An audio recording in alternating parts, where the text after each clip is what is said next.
Hello there, and welcome to this edition of the program. We are reaching you from the Third Eye TV Africa. We are at the Central Business District in Abuja. Abuja, of course, is the capital of Nigeria, the seat of government. My name is Ben Shaman, and our guest is an analyst of no mean standing.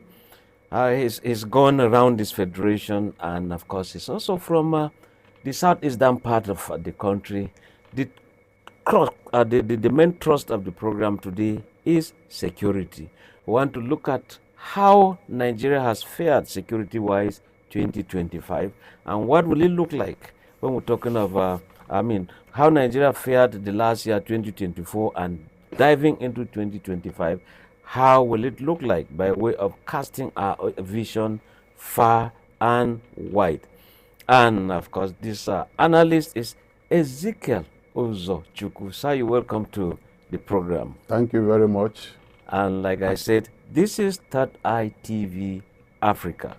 Once again, my name is Benjamin. Now, Mr. Ezekiel, 2025 has come and gone. 2024 has come and gone, rather, and we're having 2025. But by way of looking back, let us look at the security challenges that Nigeria faced 2025 by way of an 2024. I keep saying by way of overview. Okay. Security has been a problem in Nigeria. Insecurity is the major language we are speaking now in Nigeria. Everywhere you go in Nigeria, the insecurity situation is real. It is palpable. From north to south, from east to west, the story is that of war. Everywhere you go. When I was growing up in the early 60s, I don't know when you... when I was growing up in the early 60s, you could sleep with your two eyes closed. You could go anywhere you want to go, come where you want to come, do whatever you want to do, whether in the daytime or in the night, without problem. When I was in the university, we could go to parties elsewhere, and then we come back late in the night, and nobody will stop us and say, where are you coming from? Or what do you have in your pocket? That's the situation then. But from,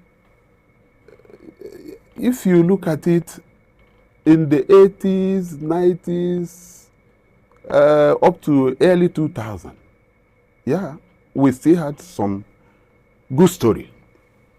But I can say that from 2002, 3 down to where we are today, you see that the problem has increased. Security has become an issue. Everywhere you go, the story is that of war. That of war. We live in a Nigeria today that when you wake up, you don't know what will happen the next hour. You don't know what will happen to you the next hour. Farmers cannot go to farm freely. Even churches are not free to open very as they want and worship God at the time they want to worship God, the way they want to worship God, without fear. You see armed men guiding churches. Armed men guiding churches. If they don't have soldiers or police helping to guide them, they provide their own security because they don't know what will happen.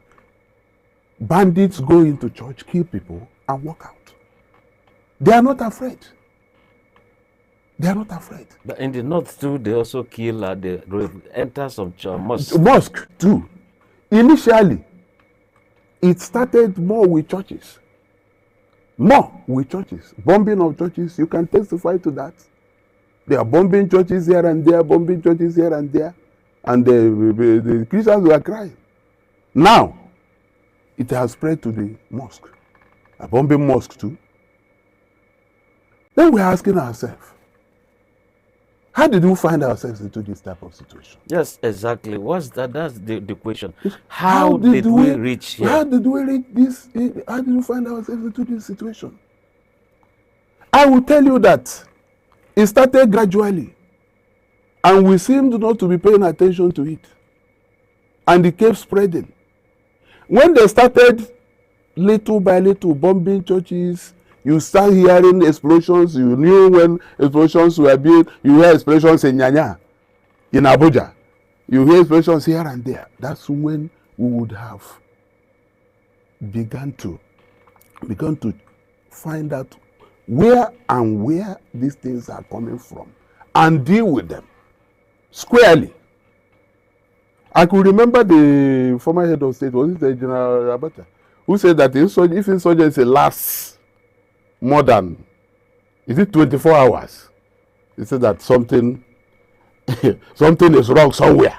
Now it has lasted. Now it has lasted. We are running towards decades now. It is decades. That is to show that we are in real big problem. Real big problem. What do we do? All we need to do is to really go to where it started. How did it start? Where were fingers being pointed to? What did we do that time that we shouldn't have done? And what should we do? Now, if we are able to trace it that way, we'll come to the point where we say, okay, we fell somewhere, and we begin to deal with it. It has spread now everywhere. Yes. Now, talking of spreading, you see, yes, terrorism actually started, Boko Haram, a new thing in Nigeria, a new crime in Nigeria. Yes. We were hearing it very far Yes. from Nigeria. Some said, oh, it's far, it's not with us, not within us. Now we're also hearing of bandits and kidnapping in central Nigeria, northwest in particular. Yes. And it has reached an extent that so huge amounts are being paid in terms of ransom. Last year, I mean, till end of October, December, the National Office of Statistics, they said that 2.2 billion naira was paid as ransom to kidnappers. You know, so that is so humongous. Now, let us shift a bit towards the southeastern part of this country. Now, some people said that this year is, it has witnessed so much of a large number of some Igbo people now returning to celebrate Christmas compared with some 4-5 years back. I mean, how will you are from the area, and I believe you also went for Christmas. So how will you compare the 5 years and this recent Christmas? Let me tell you, Ben, the improvement is, or let me say the improvement seems to be a little bit exaggerated. It's not all that way. But I can attest to you that there's a little improvement. Yes, there is. But the problem is still there. The problem is still there. I have caused to visit the Southeast 3 times in a space of 4 months. What I saw on the road, the checkpoints, you can count about 25 to 30 checkpoints between Benue. Once you enter the border between Benue and the Enugu. From the border between Benue to Enugu till you get to Enugu, you can count up to 30 checkpoints. Police, you don't know the one that is the real checkpoint. You don't know the one that is manned by criminals. We don't know. Something needs to be done to find out which one. But coming to the issue of improvement, more need to be done. More need to be done. Because in spite of these checkpoints, there are still kidnappings going on. Why is it going on? Why is it going on? You heard of what happened to some people recently traveling to Southeast, the one that they said that was it a family also that were kidnapped, and the story is just like that. They're being kidnapped. They're being kidnapped. People are being kidnapped. People are being... In fact, I will tell you that the only thing that will stop the kidnapping, the rate of kidnapping, the high rate of kidnapping that we're having in the Southeast, is when we are more sincere to ourselves. We need to be sincere about dealing with the state of insecurity. We need to be really very sincere. But one is taken aback when people outside the Igbo, say Igbo people or the Igbo tribe, they tend to see Igbo as having a kind of cohesion. But it looks like it's now Igbo versus Igbo matter mostly. Yes. The Igbos are divided now. I don't know how to put it. Politics have divided everybody. Within the Igbo circle, those who want to speak the truth are being attacked more. Because if you come out and you say you want to speak the truth so that everybody will see the facts as they are and problems will be solved, you'll be attacked. You'll be attacked by those who are benefiting from lies. And that is what is happening. The average Igbo man is a good kinsman to his fellow brother. And he has been like that, but it is no longer the same before compared to what we are seeing now. Something urgently needs to be done. What is dividing us is politics, greed. Now, you just said something needs to be done. But it looks like the governors of the 5 states in the southeastern part of the country at the point felt they should come out with a common security outfit, just the way the Southwest did via Amotekun. So, what's the situation like where we begin to hear of... They can't come out with a common security because they are not united in one purpose. When a particular governor is speaking another language, the other governor is speaking another language, they are not as united as the Southwest. The Southwest came out with, is it Amotekun? Yes. And it's working very well. The Southeast governors are finding it difficult to organize themselves and come out with one, because you find some kind of discordant voices. This one is saying one thing, another person is saying one thing, and you see that division is there always. So how can you arrive at a single purpose for the benefit of the people? Amotekun had done very well. And let me also tell you that there's some level of infiltration of criminal elements in the Southeast. There are people who don't want the Southeast to fare better. Yes. Okay. Before we come to that there are some people who don't want the Southeast to fare better. Let's still look at the point you hear the Eastern Security Network outfit, some other outfits, at the point they said, no, these are not the ways that security should be handled. So what kind of security networks, or what are the things sometimes being put in place to ensure that there is peace? The Eastern Security Network, is it working? Is it working like Amotekun? No. And many people believe that what you call the Eastern Security Network are not something that came out from the people. they feel that this thing you call the Eastern Security Network are something planted from outside to put the Southeast on siege. Are you understanding me? So it's not working. It's not working. It's not working like Amoteku. Amoteku was highly celebrated when he started.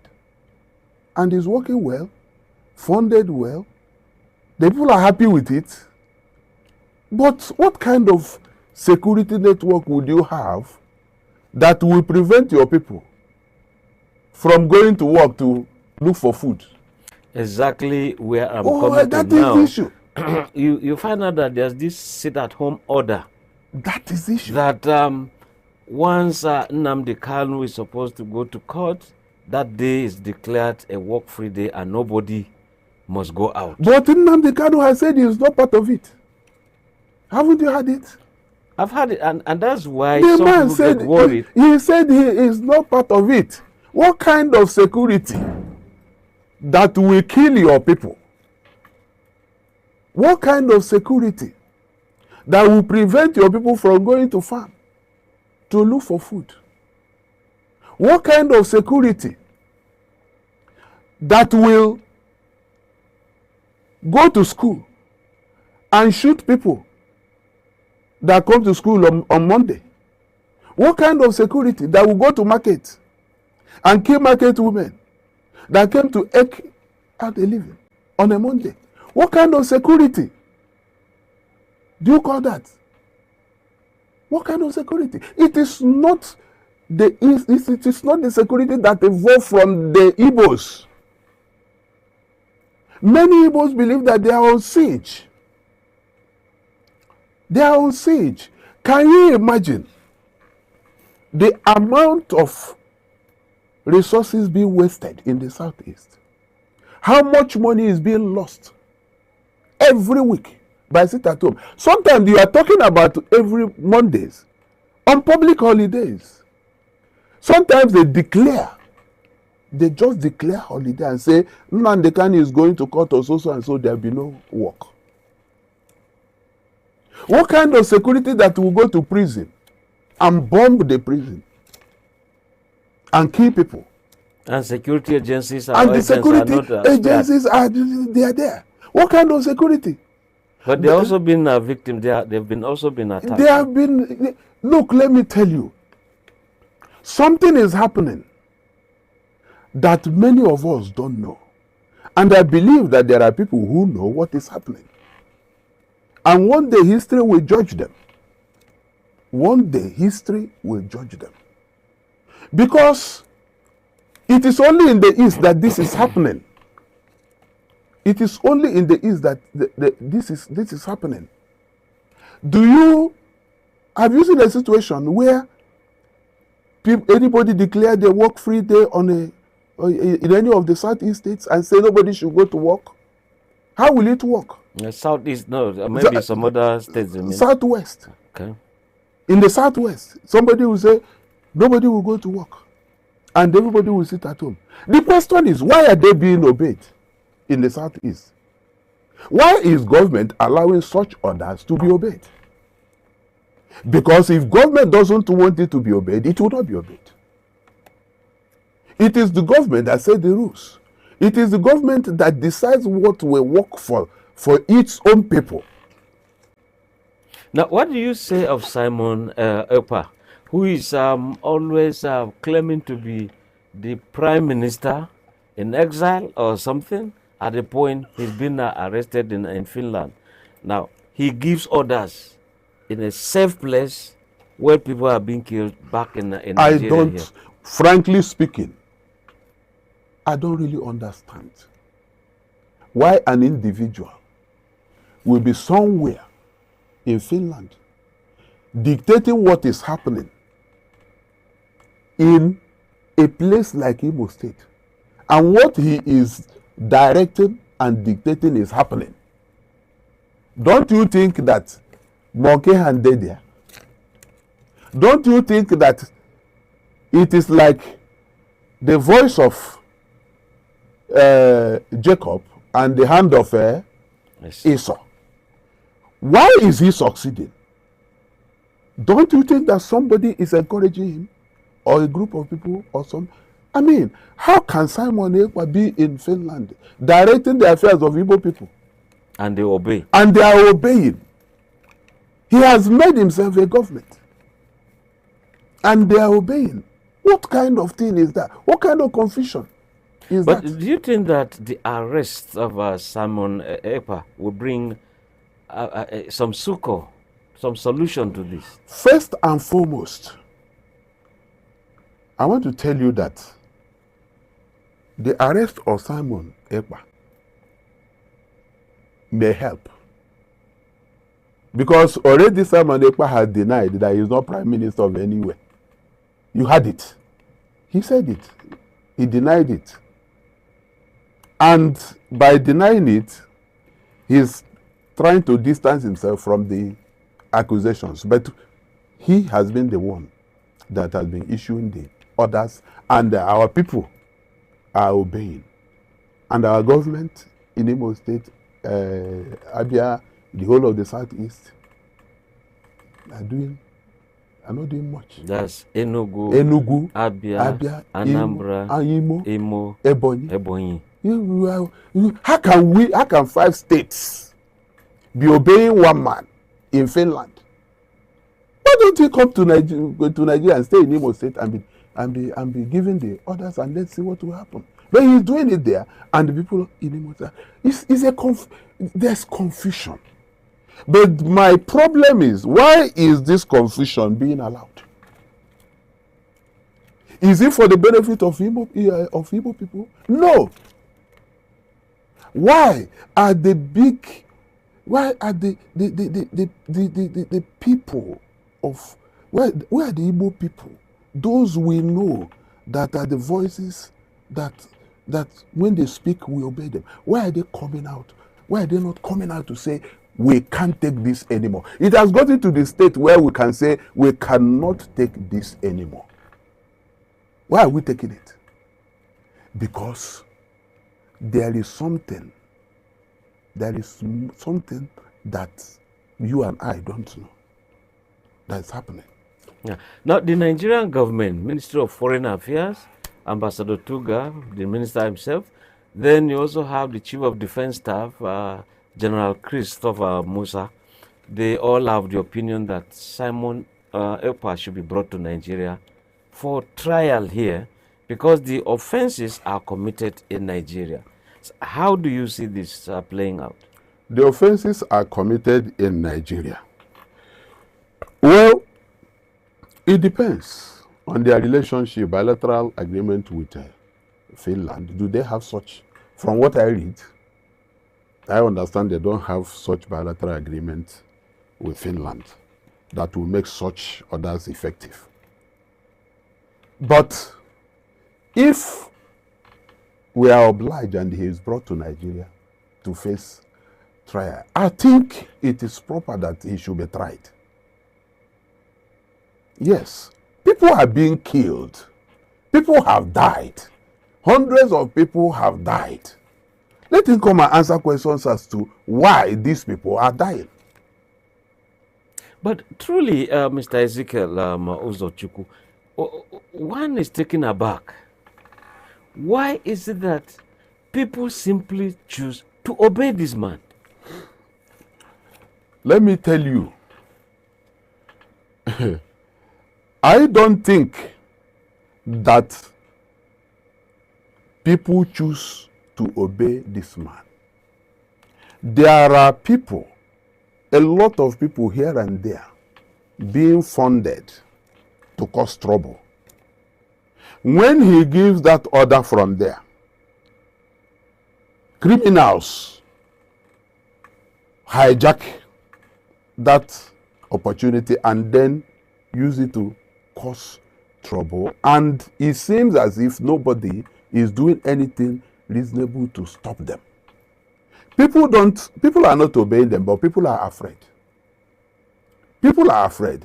How will you be stubborn enough to go out and be killed because you want to resist somebody and you know you will not survive it?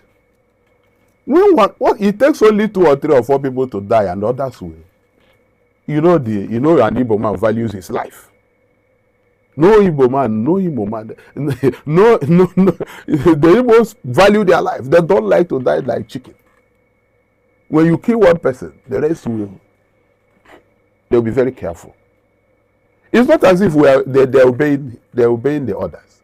The issue is they are afraid. But why is it that in spite of, the modern methods or means of communication by way of text, by way of whatever, that since these people live within the people, is it not possible that they are identified? Look, by way of, come to flat, I can see some strange movements there. I see people armed in those. Why are citizens not also, working in tandem with security agencies? To identify these people? Yes. Okay. Now, let me tell you. Who will come out and say this man is involved or that man is involved without I thought text, because I see that security agencies once in a while churn out or give out numbers that people can send messages to. You send that. People are afraid. People don't even trust security agencies. People don't even trust that if they send such text, they are protected. Because you don't even know whom you are talking to, whether he is conniving in one way or the other, whether he is giving information to the people you are reporting. Nobody trusts anybody. So it's a question of trust. If I trust that you will protect me, then I will come out clearly and give you information.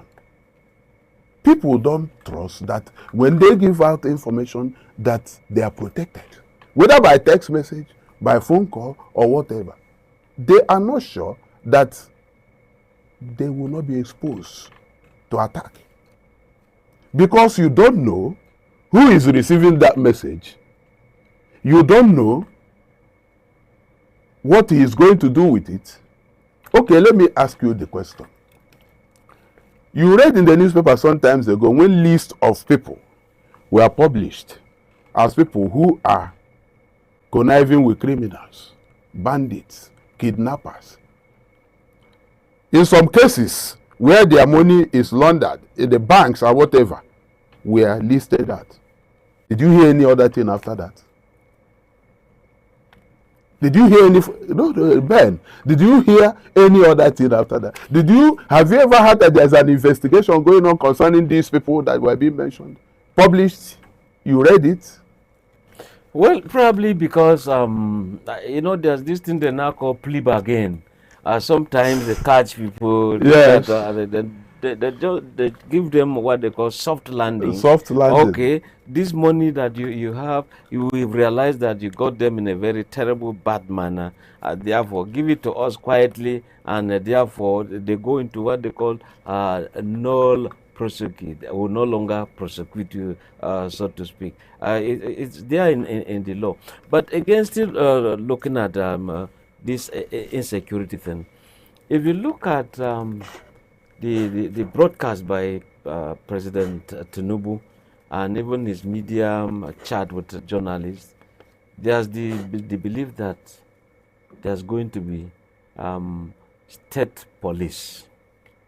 State police, meaning that every state will now have its own police. It's not going to be strictly, as it were, an exclusive right of the federal government to have the police.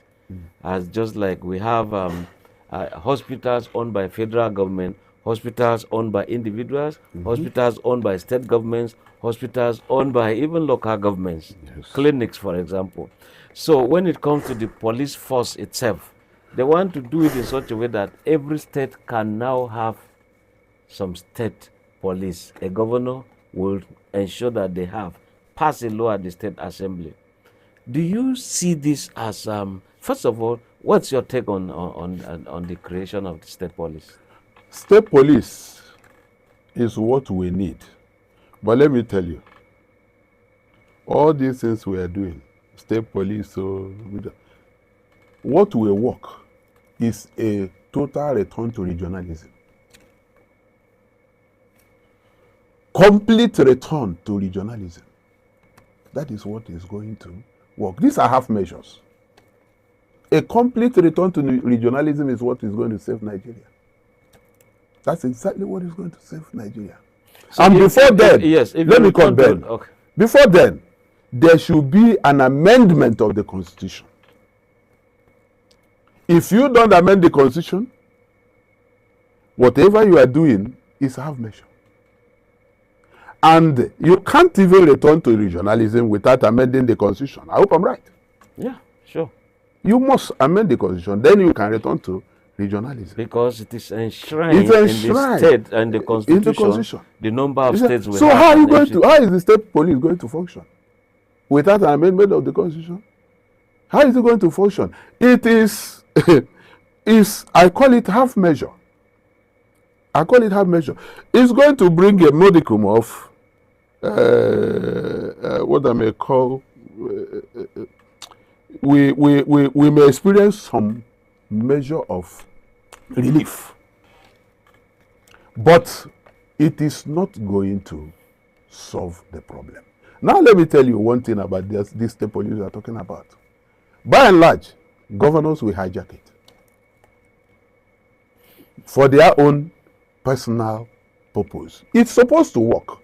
If it is well planned, if it is well arranged, it is supposed to work for the benefit of the people. Yes, let me come here with a proverb from my people, the Sholio people.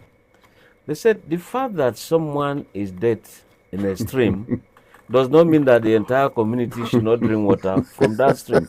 So do we begin to fear the fact that governors might, we are saying might, hijack the state police and use it as a method of unleashing, do I call it terrorism, on political opponents? Yes. Do we fear that to the extent that we say, okay, it's better we don't have it? No. We will not. We will not do that. We will not say because this and that will happen, we now discard it. No. I believe that state police will solve the problem to a level. But the question is, how do we checkmate the excesses of governors who would want to hijack it? We must.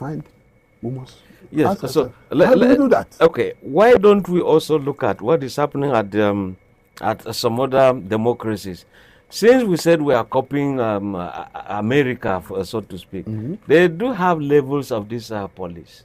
And where it is too much for the state, the federal will come in. And there are times they do joint operations. Is it not likely that if a local government has what they call community policing, the issue is too much for them, they can also call in the state police to join them?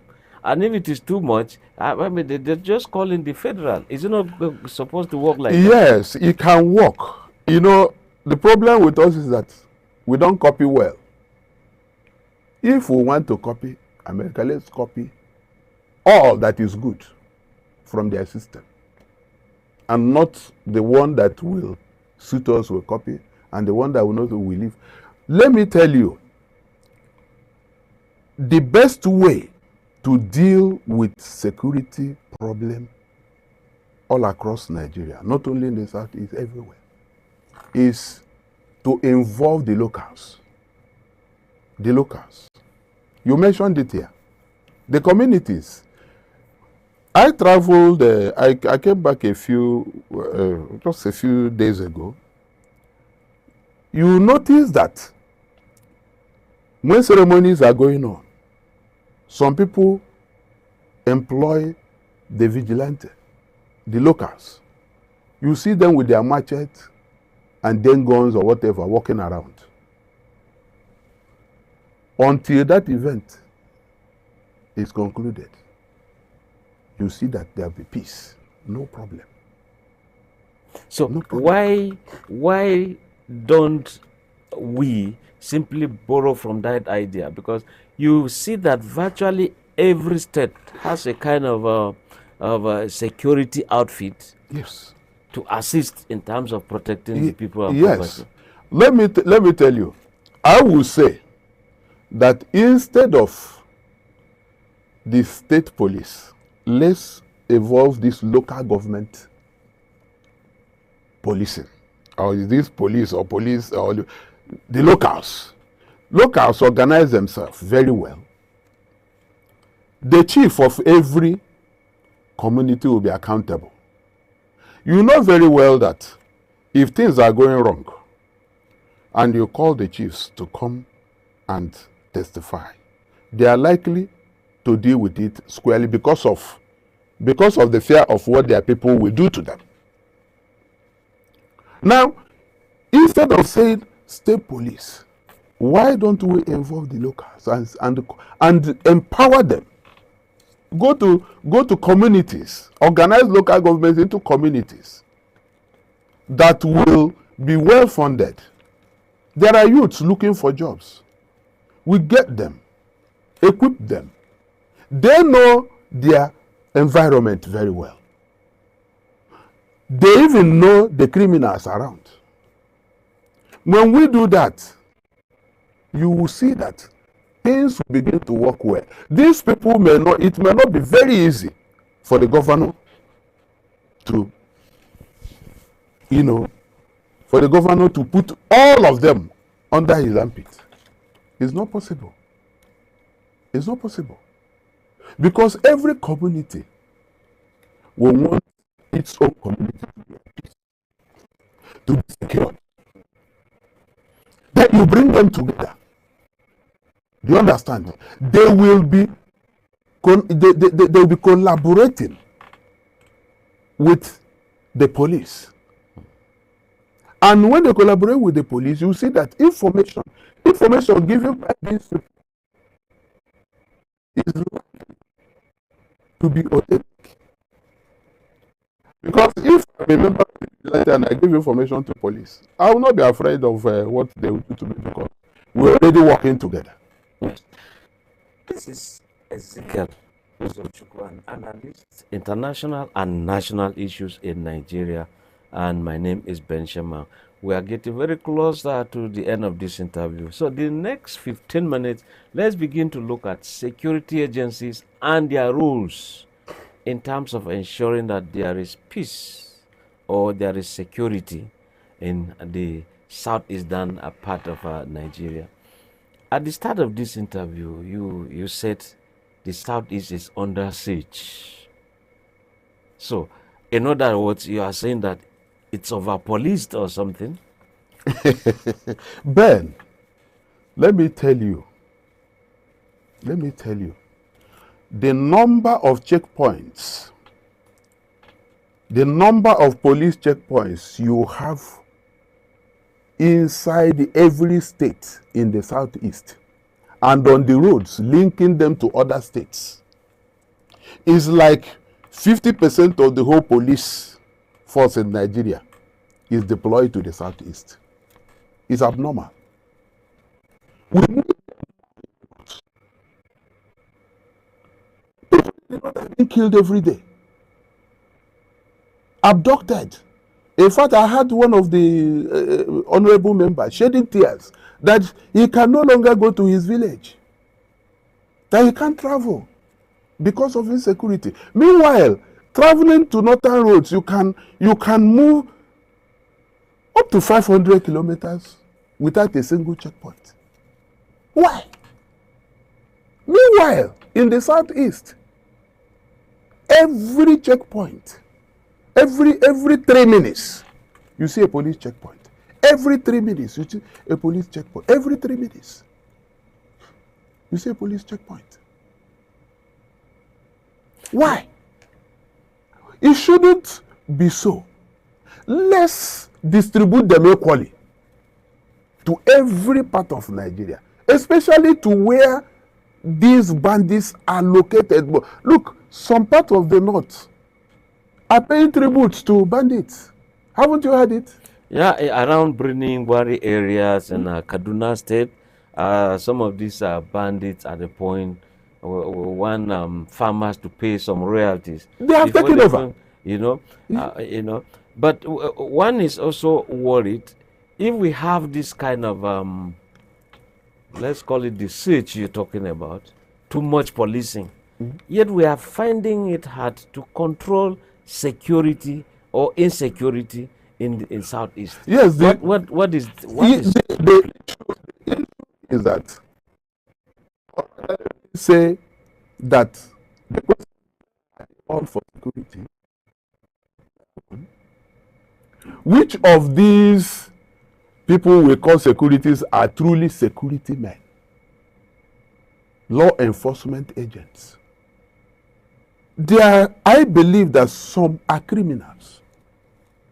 But there must be a way to monitor and sieve out, to know the ones that are truly security officials and the ones that are criminals. Because how can you have a checkpoint? And what you find there is that when a motorist gets there, he gives money and goes. Another one comes, gives money and goes. Trucks with big loads, they will give money and go. So what kind of security is that? Yes. So what really is the way out of this quagmire? The way out of the quagmire is overhaul all of them. There should be a monitoring system to monitor the monitor. What do you mean? Look, this thing I'm saying now about what is happening in the Southeast, I'm not the first person that has said it. We have a saying in Igbo that where a child is crying and pointing his finger at, if you check there, you either find his mother or his father there. We have been saying that these things that are happening in the Southeast is not ordinary. There is something more than security. And I said here that the Southeast is on siege.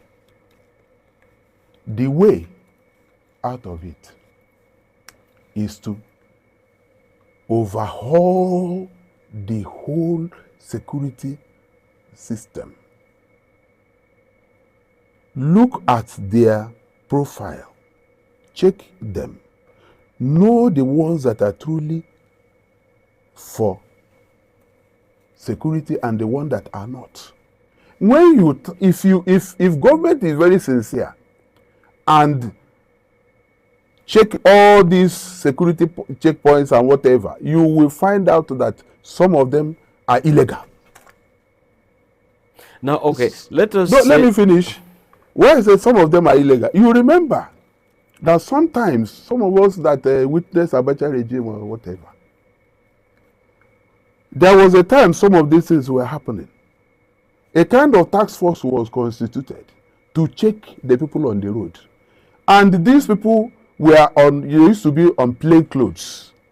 So when they get to each checkpoint, they will observe what is happening there. And then they will apprehend the culprits, put them in the car and drive off. And go and deal with them the way they are supposed to be dealt with. It is not difficult to select the bad eggs. Some of them are doing good jobs, very good jobs. If you are going to the Southeast, there are some checkpoints you will reach. You see military men that will greet you very well, give you a handshake, ask you how was the journey, how has it been, I hope people are doing well. Military men, Nigerian military, police the same, good ones. Good ones. They will encourage you. They will cheer you up. You feel happy. But there are a lot of illegal checkpoints. So how do we, Mr. Uzochukwu, how does Nigeria evolve a kind of a security network system where the youths, everybody in the southeastern part will key into it, buy into it, and see that, yeah, this is ours, and they feel longing for it? To involve the people, the locals, the indigenes, truly, to involve them.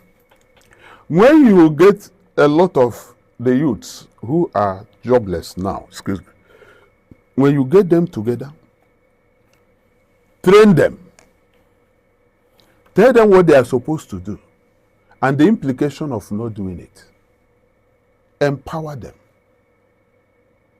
Then, get a central, how do I put it? Let them report to a central body who will monitor their activities, which they will be reporting to, you will see that things will begin to work well. You cannot effectively monitor an area without involving the locals. It won't work. So what about the 5 state governors in the southeastern part of that country doing something by way of peer review mechanism? They see what the Southwest has done. All of them came up with a common name, common uniform, and they made laws, a common law in all the state assemblies. Now they're having it nice. Why is it hard for Southeasterners to do it? Or can't they come out to do something like that? The Republican nature of Igbo man. Igbo people. It is very difficult for an Igbo man to take instruction from one single institution or one person. In the Southwest, that's Amoteku you see. An Oba can stand up and say, this is the way we want it. Everybody will obey. In Igbo land, you don't find that. It is good in a way, it is not good. What we need is to change our thinking style. We need to change our thinking style. We need to think unity. We need to come together to know that together we stand. But when we work individually, we cannot achieve anything. The governors in the Southeast need to collaborate more than they have been doing. They need to come together. There is nothing they cannot achieve if they come together.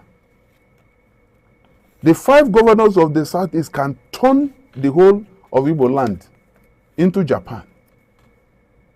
They can turn the whole Japan into Hong Kong. There's a lot of resources there. There's a lot of resources there. Our people are gifted. What we need is collaborative effort. We don't necessarily need an autocrat to direct us. What we need is to think unity, to come together, to believe and trust one another. Trust is lacking. We need to trust one another. When they trust each other for the purpose of peace, for the purpose of progress, and come together to evolve a system that will help the entire Igbo land. To know that when you are conniving with an outsider to cheat your brother, you are cheating yourself. Because in the end, you will suffer the consequence. When we know that we will work together, we work in unity, and everything will work for our benefit. The Igbo man needs to unite together. We need to believe one another. We need to trust one another. That is all that we need. Talk about resources. We have a lot of resources there. The 5 governors, why can't they come together to form a system, a security system, a security outfit that will benefit the whole of the society? What is difficult about it? What is difficult about it? Well, maybe they are waiting for the federal might.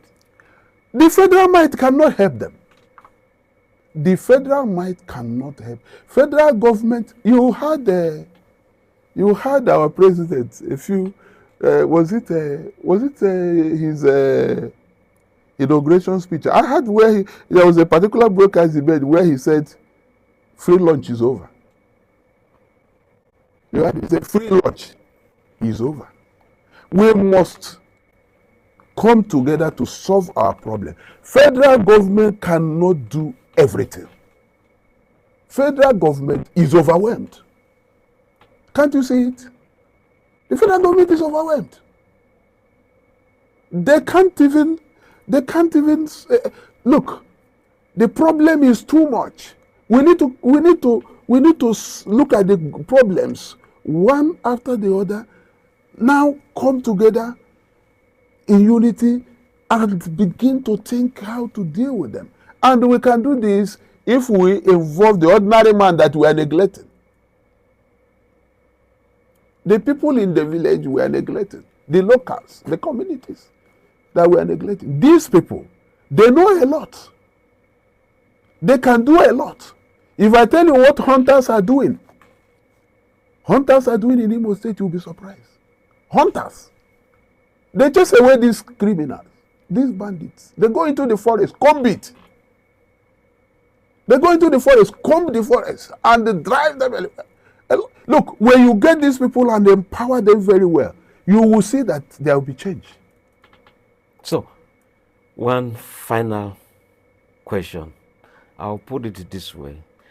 Towards a better southeastern Nigeria, towards a better Nigeria in terms of security, what really should be the approach? What really should be the approach? Yes. Let's be sincere to ourselves. Let the federal government be more sincere. Let them be more sincere on the issue. Let them be sincere that, look, we want to deal with security issue and we'll deal with it without being afraid of stepping on toes. Let them be sincere. All the people that one way or the other are alleged as having one or two things to do with bandits, let them be brought to book.